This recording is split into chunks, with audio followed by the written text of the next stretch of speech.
If you see how you are rushing when you are coming, you thought that you are late. I'm asking you. Yes, sir. I thought I was. Because I want to worship here today.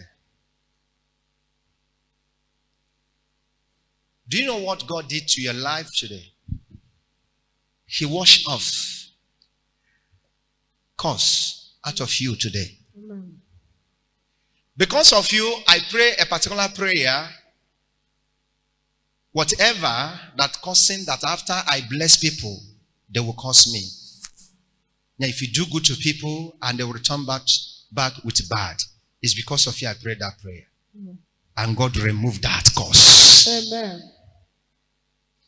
So the grace, meaning you bad luck has been washed out and you will experience favor.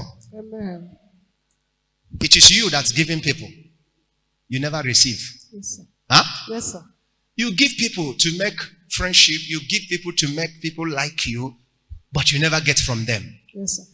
You will not see that again. Amen. As you are leaving this place, you'll be receiving from people. Amen. So God saw when you are rushing to come to throne of Elias. I was there. Follow you from up. Today, whatever that has been taken away from you, God has bring it back. Amen. Your joy is back. Amen. Your happiness is back. Amen. Go, it shall be well with you. God bless you. Celebrate her.